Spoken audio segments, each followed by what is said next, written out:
Hello and नमस्ते, welcome back to my channel. आज हामीसँग हुनुहुन्छ मेरो प्यारो भाइ कल्याण खरेल चिया गफमा। Welcome to my show. Thank you so much. नमस्ते। हेलो। के छ तिम्रो हालखबर? ठिकै छ, राम्रै छ। आज धेरै दिनपछि भेट भयो। धेरै दिन पछाडि। अनि अब मैले तिम्रो हिजो प्रोफाइल हेरेको थिएँ होइन, अनि तिमी चाहिँ यो संस्कृत माध्यमिक विद्यालय होइन? हजुर। यो चाहिँ के प्लस टू पढाए? प्लस टू चाहिँ त्यहाँबाट गरेँ। अब मेरो स्कुलिङ चाहिँ श्री नेपाल वेद विद्याश्रमबाट हो। अनि यहाँ विभूति चाहिँ? विभूतिमा त 4 सम्म पढाएँ नि। त्यो त वेद विद्याश्रममा 4 कक्षाबाट सुरु हुन्छ। अनि विभूतिमा चाहिँ क्लास 4 सम्म पढेको। यस्तो हुन्थ्यो कि जस्तै सुरुमा संस्कृत पढ्ने यताउता भन्ने केही पनि थिएन। त्यो भइदिया भए पनि सायद सुरुवातमै थिएन, हुँदैन थियो होला। त्यो घरकै वातावरण हो, तपाईँलाई थाहा छैन। घरको वातावरण पनि बुवा पनि त्यस्तै हुनुभएको भएर चाहिँ संस्कृत पढ्ने जुन वातावरण चाहिँ पहिलेदेखि घरबाटै थियो त्यो।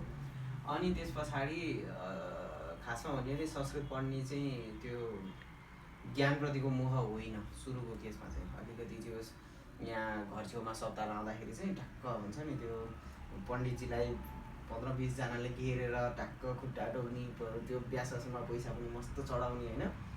अनि त्यो एउटा सायद आर्थिक रूपमा अलिकति कमजोरै थियौँ त्यति बेलामा स्वभावैले पनि। अनि त्यो सायद आन्तरिक कुण्ठा थियो होला, अलिकति केही गर्न पाएदेखि हुन्थ्यो भन्ने।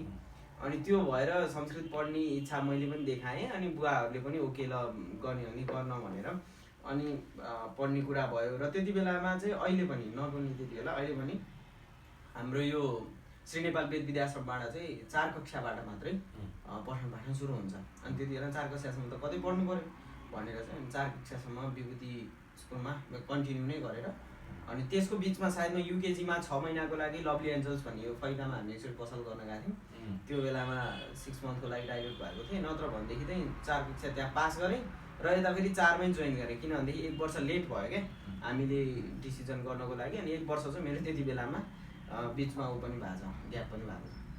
हजुर। एसएलसी भनेपछि यही संस्कृतबाट? संस्कृतबाट एसएलसी दिएको। एसएलसी मेरो सायद 2075 सालको होला।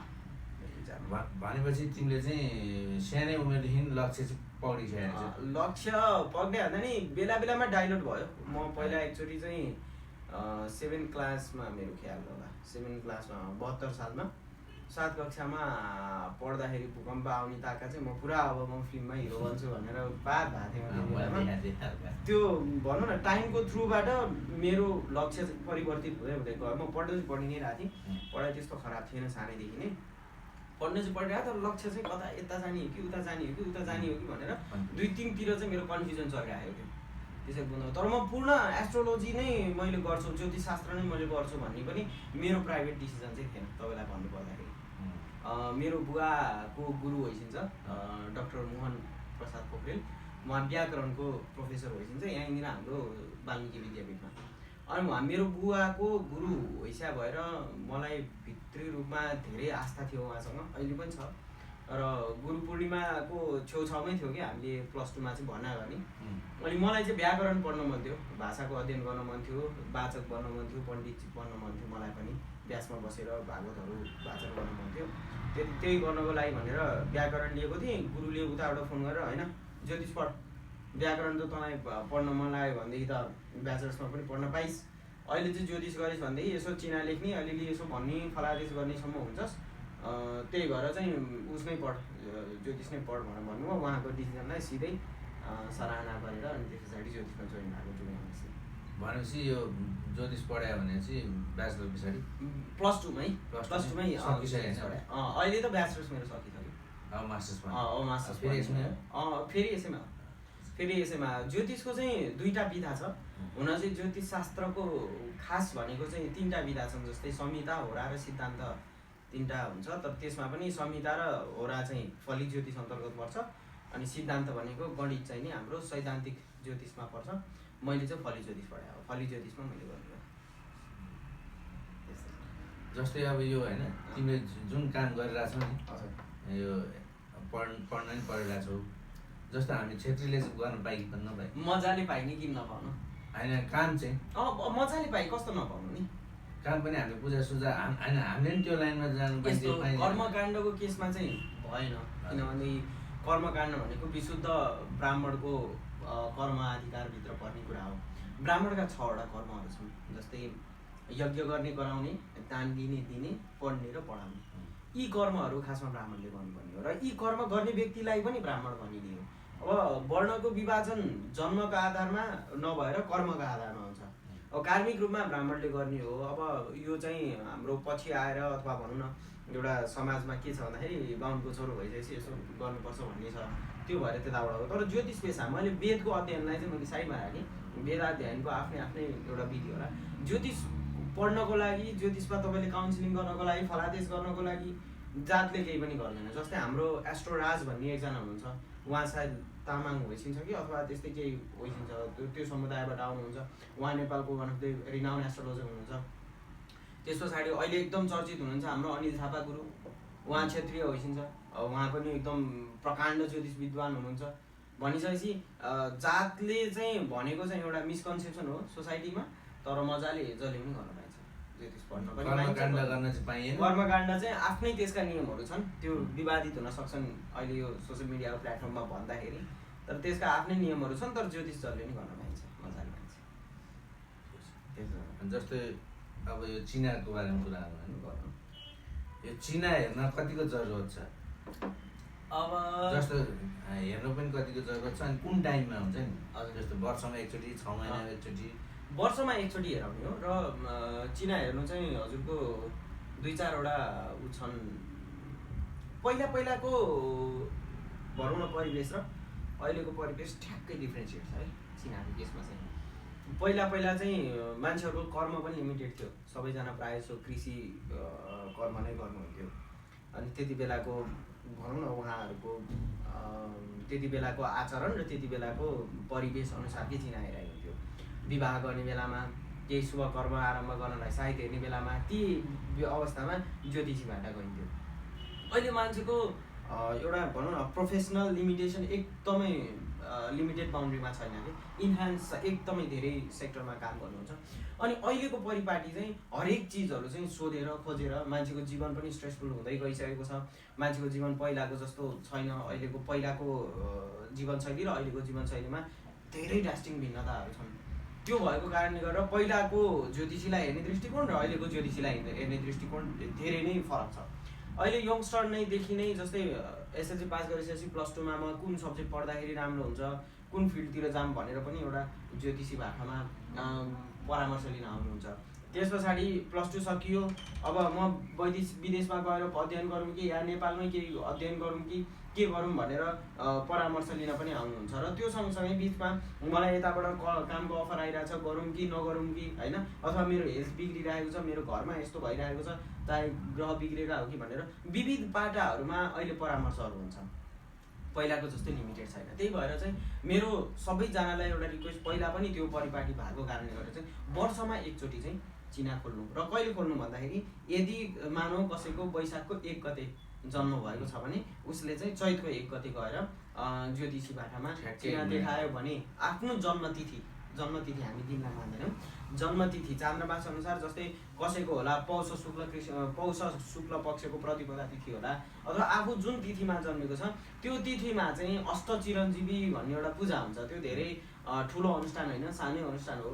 बिहान सबैले आफूले घरमा सानो समयमा पनि सकिने, आफ्नो काम पनि त्यसले डिस्टर्ब नगर्ने भएर त्यो चाहिँ वर्षमा एकचोटि गर्दाखेरि नि आफ्नो कुण्डलीको महादशा, अन्तर्दशा र गोचरको दशाहरू पनि हुन्छन्, राशिको दशाहरू पनि हुन्छन्, विविध पाटाहरू छन्। तर पनि चलिरहेको विंशोत्तरी र योगिनी भन्ने 2टा दशा अथवा त्रिभागी दशा, यिनमा महादशा र अन्तर्दशामा चाहिँ कुनै एउटा पाप ग्रहको प्रभाव पर्न सक्ने सङ्केत देखियो अथवा केही भनौँ फ्लक्चुएसन हुने सङ्केत देखियो भने अनि त्यसको चाहिँ विधिवत रूपमा ग्रहको पूजा गरेर जप लगायो भनेदेखि त्यसले राम्रो गर्छ भनेर चाहिँ ज्योतिषशास्त्रमा पनि लेखिएको छ। र त्यसलाई चाहिँ हाम्रो प्र्याक्टिकल आचरणमा पनि एप्लिकेबल गर्दा धेरै राम्रो हुन्छ। जस्तो 1 महिना अगाडि 1 महिना अगाडि ठ्याक्कै प्रत्येक वर्ष आफ्नो जन्मदिन आउनुभन्दा 1 महिना अगाडि चाहिँ बरु रिमाइन्डरै राखे हुन्छ। त्यति बेला चाहिँ आफूले विश्वास गरेको, जस्तै ज्योतिष भनेको यो विश्वको पहिलो विज्ञान हो है। यसको परम्परा हाम्रो बुवा हजुरबा मात्रै होइन, पुस्तौँ पुस्ताबाट आइरहेको छ र अहिलेसम्म पनि छ। भनिसकेपछि हाम्रो बुवा आमाहरूले पनि चिना हेराउनुहुन्थ्यो, हाम्रो हजुरबा हजुरआमाहरूले पनि चिना हेराउनुहुन्थ्यो। त्यति बेलामा त प्राय सबैजनाले नै यसको विषयमा अलिअलि अध्ययन गरेका हुन्थे।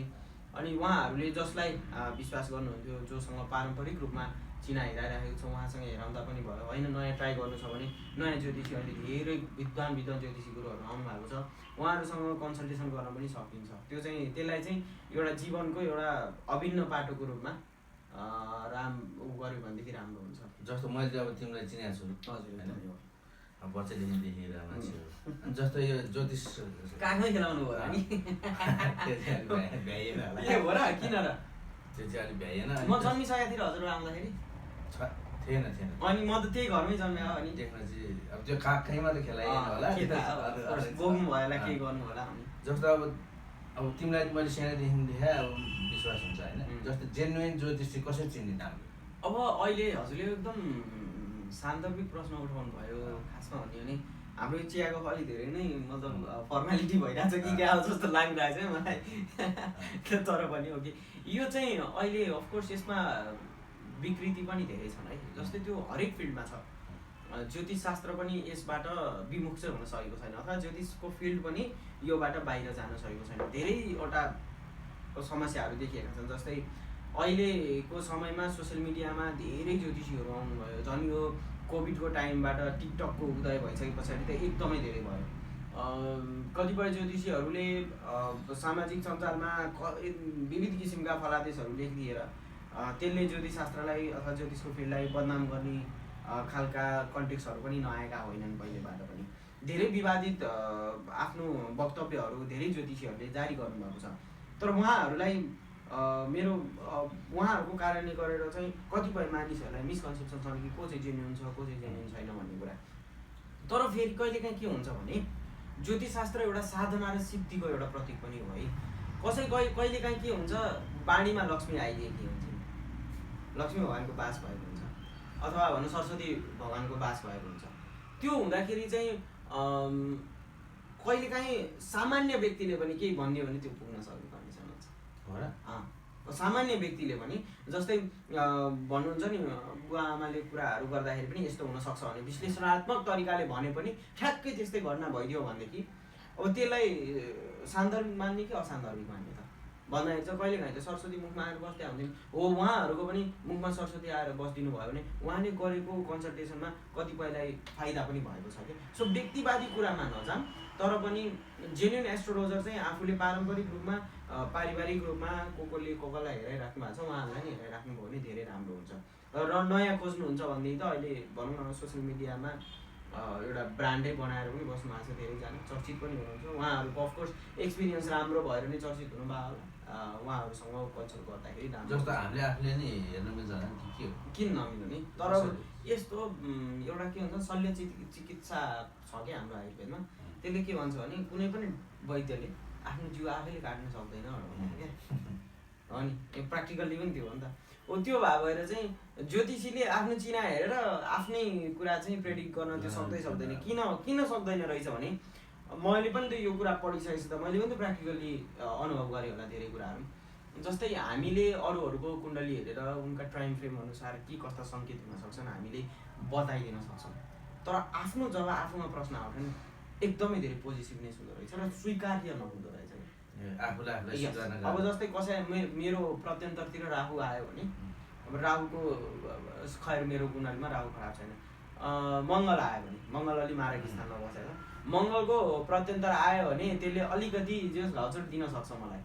तर पनि त्यति बेलामा आफू पोजिटिभ भइन्छ होइन, हुँदैन होला होइन। त्यो स्वीकार्यता नहुँदाखेरि चाहिँ आफूले आफूलाई हेरेको चिना अथवा आफूले आफूलाई आफ्नै कुण्डली हेरेर अनुमान गरेका कुराहरू सत्य साबित खासै नहुने रहेछन्। तर के भयो भन्दाखेरि आजभन्दा 2.5-3 महिना अगाडि मेरो ग्रान्डफादर हजुरबा एक्सपायर भइसक्यो। मेरो भर्खरै एउटा महादशा चेन्ज भएको थियो क्या। अनि त्यति बेलामा चाहिँ लगभग सम्हाउ हामीले एउटा एनालाइसिस चाहिँ मैले गरेको थिएँ। ल अब यो आइसकेपछि मेरो हजुरबालाई अलिकति हानि नोक्सानी गर्छ भन्ने चाहिँ थियो। तर सर्टेन टाइममा त्यो भइहाल्छ भन्ने कुरा त्यो उसमा थिएन कि, माइन्डमा भन्दा पनि त्यो एकचोटि जब भइहाल्यो नि भइहालिसकेपछि लाभ भयो भन्ने जस्तो हुँदो रहेछ। सो त्यही भएर चाहिँ आफ्नो चिना आफैले हेरेर केही गर्नु भने चाहिँ त्यो चाहिँ खासै एप्लिकेबल मैले चाहिँ पाइनँ मेरो अनुभवमा चाहिँ।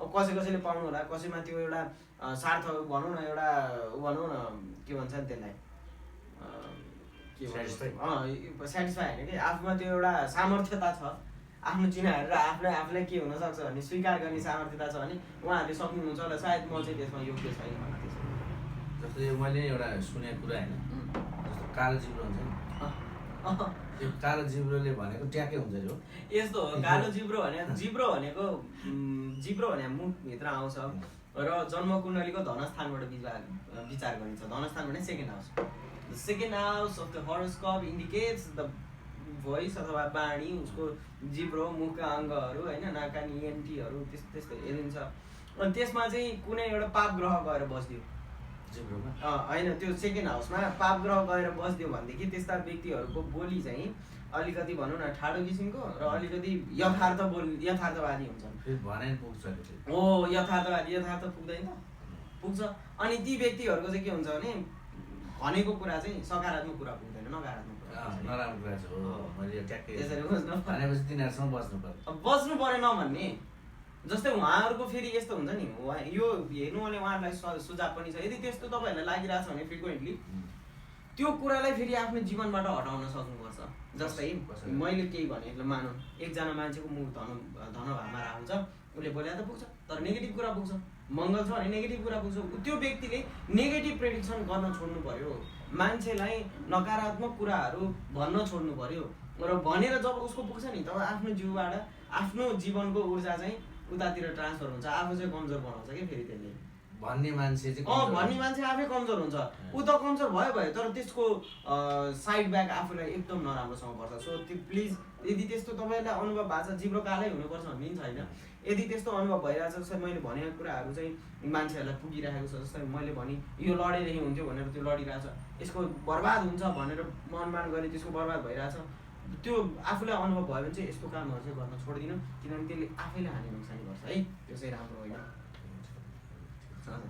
अनि जस्तो अब श्राद्धको कुरा गरौँ भने त श्राद्ध चाहिँ जस्तो एउटा मान्छेले जस्तो कति पुस्तासम्म गर्नुपर्छ 3 पुस्तासम्म 3 पुस्तासम्म जस्तै श्राद्ध गर्ने अधिकार कसले पाउँछ भन्दाखेरि जसको बुवा बितिसकेका हुन्छन् है बुवा हुँदाहुँदै श्राद्ध गर्न पाएन बुवा बितिसकेका हुन्छन् र त्यो व्यक्तिले श्राद्ध गर्दाखेरि बुवा हजुरबा र जिजुबा 3 पुस्ता गर्नुपर्छ जसलाई हामी वसु रुद्र र आदित्य स्वरूपको मान्छौँ बुवा वसु स्वरूपका भए हजुरबा रुद्र स्वरूपका भए बुढा जिजुबा अथवा हजुरबाको बा आदित्य स्वरूपका भए र वसु रुद्र र आदित्य भनेको चाहिँ उहाँहरू हाम्रो पितृहरूलाई निमित्त मानेर वसु रुद्र र आदित्यलाई हामीले उहाँहरूको पनि श्राद्ध गरेको फल पाइन्छ अनि यसको लागि चाहिँ के गरिन्छ भन्दाखेरि जस्तै तर्पण विधि गरिन्छ सुरुमा श्राद्ध गर्दाखेरि अब विधिवत रूपमा जाँदाखेरि चाहिँ जब त्यो हामीले स्वधामवाचै भन्नु चाहिँ स्वधावाची ब्राह्मणलाई पिण्डमाथि राखिसकेपछि तर्पण गर्नुपर्छ भन्ने कतै कतै शास्त्र वाक्यहरू पनि पाइएको छ अनि त्यस पछाडि जब तर्पण गरिन्छ तर्पण गर्दाखेरि चाहिँ तातम वा त्रितयम शपथ नचलानी माता महादित्रयम भनेर भन्छ कि आफ्नो बाबुको 3 पुस्ता अनि आमाको 3 पुस्ता आमा हुनुहुन्छ भने आमालाई गर्नु परेन हजुरआमा र जिजुआमा को हुनुहुन्छ उहाँको 3 पुस्तालाई तर्पण दिनु पर्यो अनि मामा घरतिरको हजुरबाको 3 पुस्ता र हजुरआमाको 3 पुस्तालाई दिनु पर्यो मामा घर चाहिँ हजुरबाबाट जान्छ मामाबाट जाँदैन है अनि त्यस पछाडि यतापट्टि तपाईँको सौतिनी सापत्नतिर के छ सौतिनीतिर छ भने उहाँलाई सौतिनी आमा हुनुहुन्छ भने सौतिनी आमालाई तर्पण दिनु पर्यो सौतिनी हजुरआमा हुनुहुन्छ भने सौतिनी हजुरआमालाई तर्पण दिनु पर्यो अनि हजुरबुवाको दाजुभाइलाई तर्पण दिनु पर्यो बुवाको दाजुभाइले तर्पण दिनु पर्यो मामालाई तर्पण दिनु पर्यो आफ्नै दाजुभाइले तर्पण दिनु पर्यो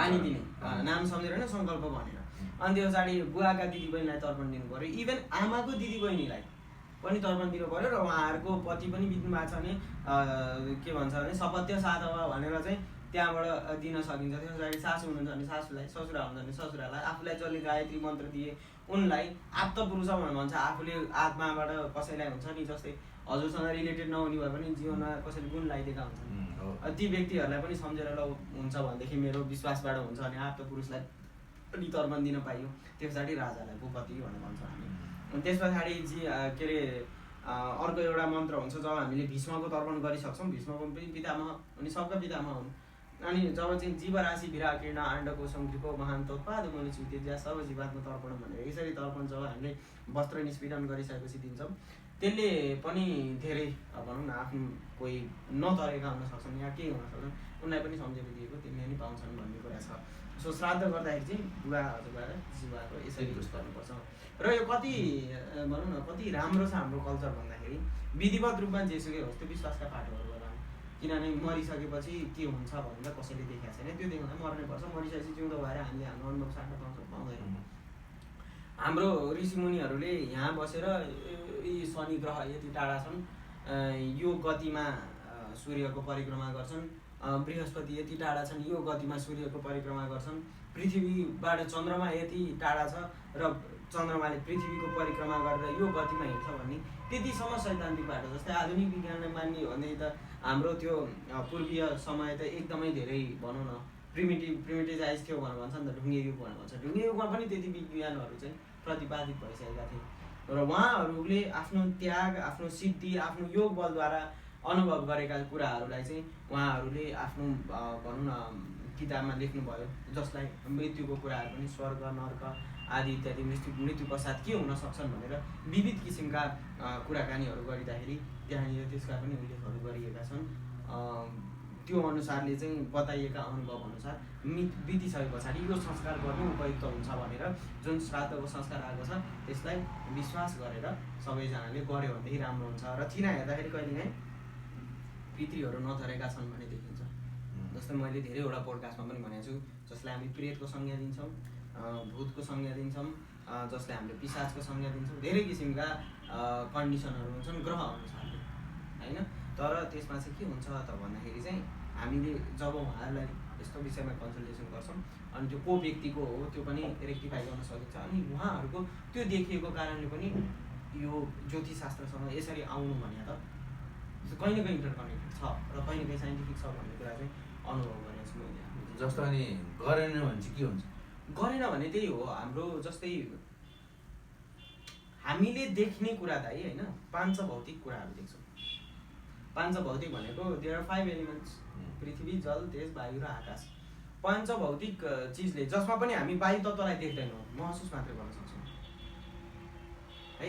पृथ्वी तत्त्व पनि हामीले देख्दैनौँ, पृथ्वी तत्त्वको गुण भनेको बासना, गन्धवती त्यो पृथ्वी भन्छ, त्यो पनि हामीले महसुस मात्रै गर्ने होइन। र त्यसमा पनि देखिने नै जल तेज र वायु, के अरे जल तेज र अग्नि, जल तेज र के भन्छ नि त्यसलाई अर्को कसो आकाश। पृथ्वी जल तेज वायु र आकाश हुन्छ। आकाश देखिन्छ तर पनि त्यसलाई हामीले छुन ओर्न केही पनि गर्न सक्दैनौँ। अनि यसमा कुरा चाहिँ के छ भनेदेखि हाम्रो तपाईँलाई क्लियरली भनिदिनु पर्दाखेरि चाहिँ प्रेतको अथवा जब एउटा शरीर भौतिक शरीर छोडेर जब आत्मा बाहिर निस्किन्छ तब त्यसको पाँच भौतिक हुँदैन। भनिसकेपछि हामीले आँखाले पो नदेखाएको त, हामीले आँखाले नदेखाएको कुरा सबै असत्य हुन्छ होइन नि। उसले आफ्नै किसिमले सङ्केत दिन्छ। जस्तै तपाईँको बिहा त अहिले भइसकेको छैन, भइसकेपछि छोराछोरी जन्मिन्छन्, त्यो छोरा बलहीन छोरालाई केही चाहियो भनेदेखि कसलाई आएर कोट्याउँछ त? बाबालाई आएर कोट्याउँछ। त्यसै गरेर हाम्रा जब पुर्खाहरू जब बितिसक्छन् उनीहरू पनि त एउटा पाँच भौतिकता त हुँदैनन्। उनी उसलाई चाहियो भनेदेखि हजुरलाई नै केही न केही एउटा सङ्केतबाट दिनु परेन हो। त्यो सङ्केतहरू के हुन सक्छन् भन्दाखेरि पहिला चाहिँ जब मान्छेहरू कृषि गर्थ्थे, गोठमा भैँसी मर्दिने सधैँ, अनि त्यस पछाडि बाख्रा बोकाहरू बिरामीहरू यताउता हुँदाखेरि चाहिँ अनि त्यति बेला धामी झाँक्री अथवा ज्योतिषी होइन अथवा कुलगुरु उहाँहरूलाई बोलाएर चाहिँ के भयो अलिकति पितृ रिसायो कि क्या हो भनेर अनि तिनका पूजाआजाहरू गरिने चलन थियो। अब अहिलेको भनिहाल्यो नि, त्यति बेलाको उस र अहिलेको जीवनशैली फरक छ। अहिले मान्छेहरूको के हुनसक्छन्, कामकाज फ्लक्चुएसन हुनसक्छ, पढाइ बिग्रिन सक्छ, छोराछोरी अटिस्टिक जन्मिन सक्छन्। धेरै जस्तो हजुरलाई थाहा छ अहिलेको रिसेन्ट टाइममा कतिपय बच्चाहरू अटिजम नेचरहरू एकदम बढेर गइरहेको छ होइन। यतातिर पनि हामीले ध्यान दिन जरुरी छ। मान्छेहरू झन् झन् स्ट्रेसफुल भइरहेको छन्, सुसाइडल केसहरू दिनदिनै बढिरहेको छ। हामी वैज्ञानिक रूपमा त धेरै आधुनिकतामा पुगिसकेको छौँ। यस रोगी पनि धेरै भइरहेको छ। अस्ति के भयो त एउटा घटना सुनाउँछु, यो घटना सुनाएँ त्यसको लागि माथि चाहन्छु।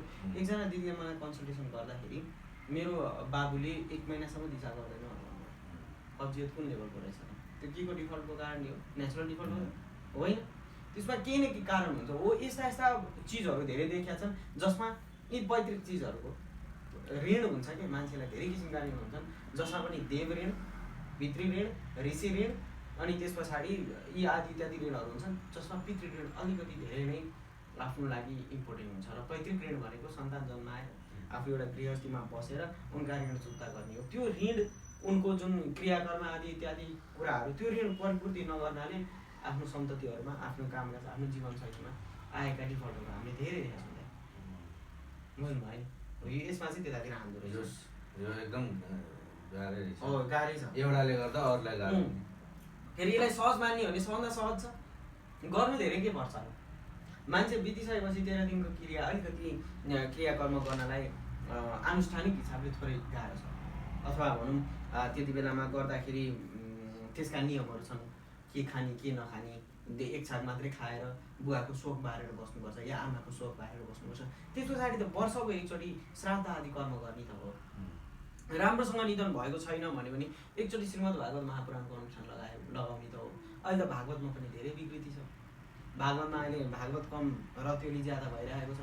उरनठेलो तरिकाले भागवत गरिरहेको छ, जुन अनुष्ठान गर्ने नै होइन। पैतृक कार्य त गोप्य हुन पर्यो। भागवत भने भागवत के त्यस्तो बुनियादी गाना भइरहेको छ नि त। साङ्गीतिक रूपमा अनावश्यक चिजहरूलाई मात्रै, आवश्यक चिजलाई चाहिँ साइडमा राखेर अनावश्यक चिजलाई बढुवा दिएर गरिराखेको छ। यो अनुष्ठान त सही होइन। विकृति हामीमा छ क्या दाइ, टु बी अनेस्टली। हाम्रो त के छ त भन्दा पण्डितजीले पढ्नु भयो, ल मानौँ भागवतको अध्ययन गर्नुभयो भने उहाँले राम्रोसँग अर्थ लगाएनन् भनेदेखि यजमानले कसरी बुझ्छ? उहाँले आफूले बुझेका कुराहरू उहाँलाई जस्ताको तस्तै भन्न सकेन भने उसले कसरी बुझ्छ? हजुरले बुझ्नुहुन्छ? जस्तै फ्रेन्च ल्याङ्ग्वेजमा लेखेको उपन्यास हो अथवा स्पेनिस ल्याङ्ग्वेजमा लेखिएको उपन्यास, नोभल, जेसुकै होस्, कुनै पनि किताबमा लेखिएको एउटा कुरा छ, त्यसको भावबोध त त्यही भाषाको अध्ययन गर्ने मान्छेलाई मात्रै थाहा हुन्छ नि, अथेन्टिक। तर उल्टा गरिदिने मान्छेले के अरे जीवन यत्तिकै कट्दैन अथवा सुन्दर छ भनेर एउटा भावार्थ लेखिदिएको छ, तपाईँलाई उसले उ गरिदिनु भने जीवन कठिन छ, सङ्घर्ष मात्रै छ भनेर होइन। भावार्थ एउटा हो, तर विश्लेषण र तपाईँहरूलाई प्रस्तुत गर्ने तरिकाहरू भिन्न भयो भनेदेखि त्यसका बुझाइ फरक हुन सक्दैन। अनि त्यो आजकल त्यो देखिएको छैन, मिसकन्सेप्सन क्रिएट भइरहेको छ सोसाइटीमा। त्यो चाहिँ झन्झन बढिरहेको छ यसलाई। अनि यसलाई चाहिँ हामी सबैजनाले कमजोरी हामीमा हो। ज्योतिषशास्त्रमा ज्योतिषीहरूको अथवा ज्योतिषशास्त्रको बदनाम हुनमा कमजोरी हामीहरूकै हो। एकजना ध्रुव राठी भन्ने एकजना युट्युबरले astrology is a fraud industry भनेर एउटा भिडियो बनाइदिनु भयो है।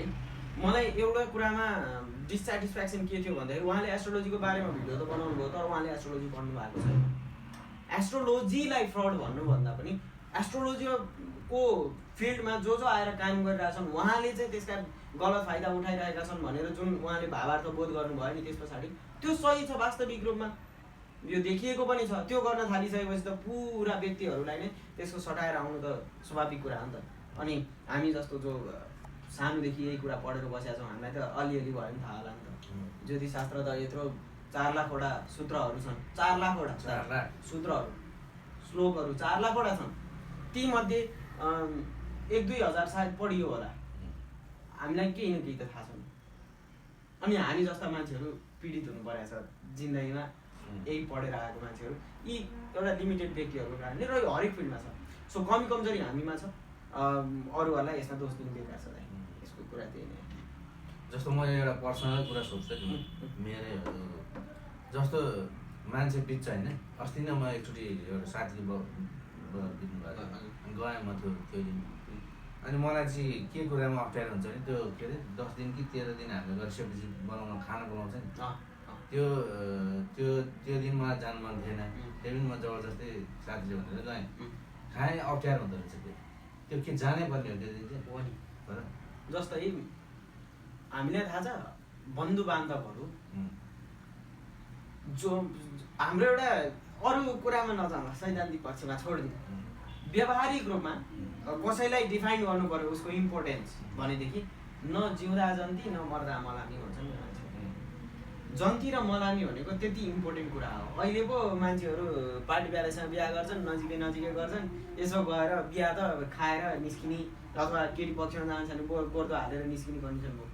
जब बेहुला अन्माएर पठाउँछन् नि घरबाट, तब ती दाजुभाइहरू जो जन्तीमा जान्छन् उसलाई सकुशल अहिलेको जस्तो कहाँ यानहरू थिए त भने बिहान भने गाडी सवारीहरू कहाँ थिए त एउटा लिमिटेड कुरामा उसलाई केही पनि नगरिकन त्यो एउटा गन्तव्यसम्म पुर्याएर त्यहाँनिर लगेर त्यहाँ भनौँ न त्यता संस्कार आदि गरेर बेहुलीलाई पनि सकुशल ल्याइदिने त्यो सानो कुरा हो जन्तीको इम्पोर्टेन्ट त्यहाँबाट भएको हो नि त अनि हो त्यो हुँदाखेरि र बितिसकेपछि मान्छे बित्दाखेरि के हुन्छ कहिले बिहान बित्दा कहिले बेलुका बित्दा बितिसके पछाडि एउटा अन्त्येष्टि गर्नलाई खोलाको छेउमा दोकानमा जानु पर्यो या जहाँनिर घाट बनाइएको छ घाट भनेर जहाँनिर अन्त्येष्टि गरिन्छ त्यहाँसम्म जानु पर्यो उसलाई बोकेर लानु पऱ्यो अनि त्यो लगिदिँदाखेरि त्यसको कृतार्थको रूपमा गरिएको कुरा हो जसरी जन्ते बाख्रो भनिन्छ नि त्यसै गरी 13औं दिनको दिन मलामी खाइयो किन 13औं दिनको दिन खाइयो भन्दाखेरि 12 दिनको दिन सपिण्डी श्राद्ध गरिसके पछाडि बल्ल त्यो घरमा गएर मान्छेले खानुहुन्छ अथवा त्यो जुठोबाट अलिक उन्मुक्ति हुन्छ सपिण्डीकरण गरिसके पछाडि